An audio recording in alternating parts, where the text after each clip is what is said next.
531 حساس اور 6496 انتہائی حساس قرار۔ وزیر اعلیٰ سندھ کہتے ہیں رینجرز کے 10,000 اہلکار اور پاک فوج کے 14,000 جوان خدمات انجام دیں گے۔ جسٹس ریٹائرڈ مقبول باقر نے ہدایت کی کہ پولنگ اسٹیشن پر ایمبولینس، ڈاکٹرز اور فائر بریگیڈز عملے کی موجودگی کے لیے انتظامات ہونے چاہیے۔ عام انتخابات میں امن و امان کے خدشات، کراچی میں 6 اضلاع کے تمام پولنگ اسٹیشنز کو حساس یا انتہائی حساس قرار دے دیا گیا۔ 2000 پولنگ اسٹیشنز انتہائی حساس ہیں۔ ایڈیشنل آئی جی کراچی کہتے ہیں الیکشن ڈیوٹی کے لیے کراچی پولیس کے پاس صرف 35,000 فورس موجود ہے۔ الیکشن کے دوران سرکاری اسپتالوں میں طبی سہولیات معطل ہونے کا خدشہ، ڈاکٹر، نرسز اور ملازمین کی الیکشن میں ڈیوٹیاں لگائی گئی ہیں۔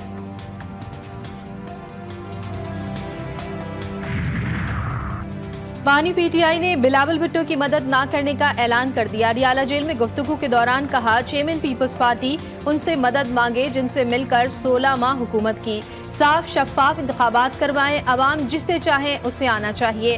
ہمارے لوگوں کو پکڑا جا رہا ہے، ساری پارٹیز ایک ہو چکی ہیں، پھر بھی پی ٹی آئی کو کنٹرول کرنا مشکل ہے۔ اتوار کو چھپے ہوئے لوگ باہر آئیں اور اپنی انتخابی مہم شروع کریں۔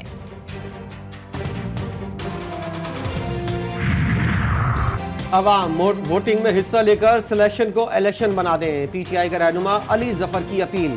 راولپنڈی میں گفتگو کرتے ہوئے کہا امیدوار رکاوٹوں کے باوجود اتوار سے انتخابی مہم چلائیں، مداخلت ہوئی تو عدلیہ از خود نوٹس لے گی۔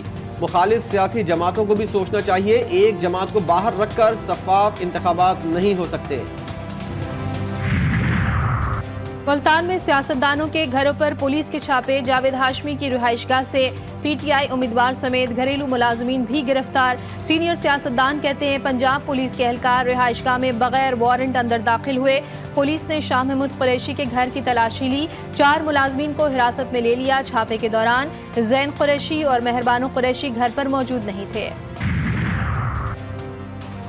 بلوچستان کے علاقے سوئی میں دھماکہ، سابق وفاقی وزیر سرفراز بگٹی کے 2 ساتھی زخمی۔ تربت میں ریجنل الیکشن کمشنر آفس کے کیمپ پر فائرنگ، موٹر سائیکل سوار دہشت گردوں کا دستی بم سے حملہ، 1 اہلکار شہید، ملزمان فرار۔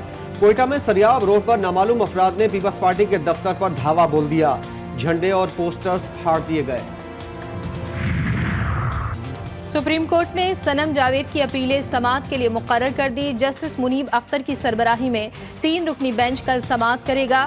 پرویز الہی کی کاغذات نامزدگی مسترد ہونے کے خلاف بھی اپیل مقرر۔ شوکت بسرا کی اپیل پر جسٹس منیب اختر کی سربراہی میں 3 رکنی بینچ کل سماعت کرے گا۔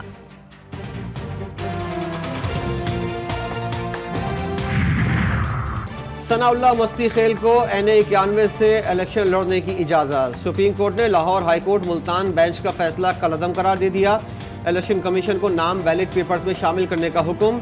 جسٹس مسرت ہلالی نے کہا ثناء اللہ مستی خیل پر ٹائر جلانے کا کیس ہے، ہائی کورٹ کو کیا جلدی تھی جو ٹریبونل کا فیصلہ ایک دم ہی کالعدم کر دیا۔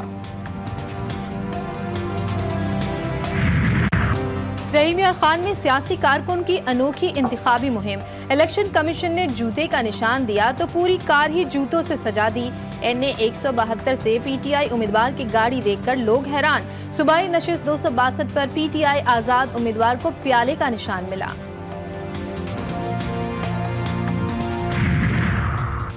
پی ٹی آئی نے اکبر ایس بابر کو عزلی ٹاؤٹ قرار دے دیا۔ ترجمان نے بیان میں کہا کہ عزلی ٹاؤٹ کی پھرتیاں سرپرستوں کے اوسان ختم ہونے کی دلیل ہیں۔ تحریک انصاف کے حوالے سے اکبر ایس بابر کے کسی بھی اقدام کی کوئی قانونی حیثیت ہوگی اور نہ ہی قوم اسے قبول کرے گی۔ 9 مئی مقدمات میں بانی پی ٹی آئی اور شاہ محمود قریشی پر فرد جرم 6 فروری کو عائد کرنے کا فیصلہ، دونوں رہنماؤں کو مقدمات کی نقول فراہم کر دی گئیں۔ سماعت ملتوی، بانی پی ٹی آئی کے خلاف 12 اور شاہ محمود قریشی کے خلاف 6 مقدمات درج۔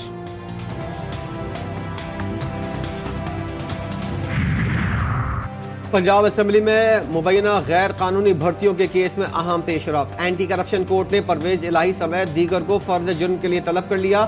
تمام ملزمان کو چالان کی کاپیاں تقسیم، پرویز الہی اور محمد خان بھٹی کو پیش نہ کرنے پر اظہار برہمی۔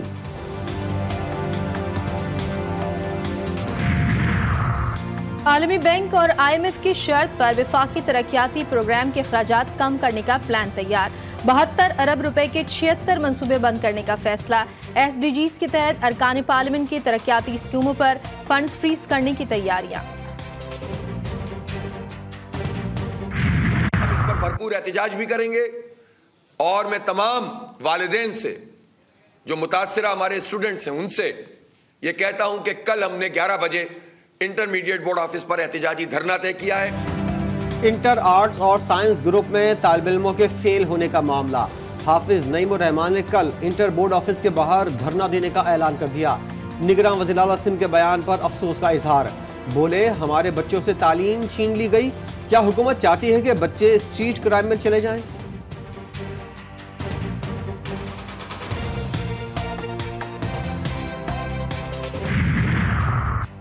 پنجاب میں نمونیا نے مزید 12 بچوں کی جان لے لی، اموات کی تعداد 220 ہو گئی۔ 24 گھنٹوں کے دوران 1077 بچے نمونیا میں مبتلا، 24 دن میں نمونیا کے شکار بچوں کی تعداد 11,597 ہو گئی۔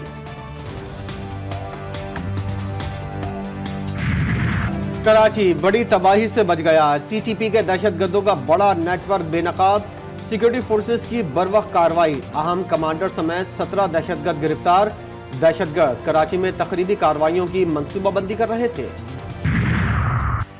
چونیا میں کچہری کے اندر گولیاں چل پڑی، مخالفین کی ایک دوسرے پر فائرنگ سے 3 افراد جاں بحق، 1 زخمی۔ پولیس نے واقعے کو ذاتی دشمنی کا شاخسانہ قرار دے دیا۔ جشن مولود کعبہ پاکستان سمیت دنیا بھر میں انتہائی عقیدت و احترام، مذہبی جوش و خروش سے منایا گیا۔ میلاد اور منقبت کی محفلیں سجائی گئیں۔ ذاکرین اور علماء کرام نے مولا کائنات حضرت علی علیہ السلام کے فضائل، شہرا نے نذرانہ عقیدت پیش کیے۔ نجف میں روضہ مولا علی علیہ السلام پر لاکھوں زائرین نے حاضری دی۔ غزہ میں اسرائیلی درندگی جاری، امدادی سامان لینے والوں پر اسرائیلی گولہ باری، 20 سے زائد شہید، درجنوں زخمی، شہداء کی مجموعی تعداد 25,700 سے بڑھ گئی۔ یمنی فوج کی جانب سے بحر احمر کی ناکہ بندی سے امریکی اور اسرائیلی معیشت کو شدید دھچکا، تجارتی سامان کی ترسیل میں تاخیر سے اربوں ڈالر کا نقصان۔ کئی بڑی انشورنس کمپنیز نے بحر احمر سے گزرنے والے جہازوں کی انشورنس سے معذرت کر لی۔ سندھ پریمیئر لیگ کا میلہ سج گیا، آصفہ بھٹو نے افتتاحی تقریب کی بطور مہمان خصوصی شرکت کی۔ معروف گلوکاروں نے نیشنل اسٹیڈیم کراچی میں آواز کا جادو جگایا۔ افتتاحی میچ میں کراچی غازیز اور حیدرآباد بہادرز آمنے سامنے۔ بگ بیش کا فائنل برسبن ہیٹ کے نام، سڈنی سکسر کو بڑی شکست۔ برسبن کی 167 رنز کے ہدف کے تعاقب میں سڈنی سکسر 112 رنز پر ہی ڈھیر۔ جانسن میچ کے بہترین کھلاڑی قرار پائے۔ اور منفرد انداز اور لب و لہجے کی ملکہ اداکارہ روحی بانو کی آج 5ویں برسی۔ روحی بانو نے کرن کہانی سمیت 150 سے زائد ڈراموں اور چند فلموں میں فن کے جوہر دکھائے۔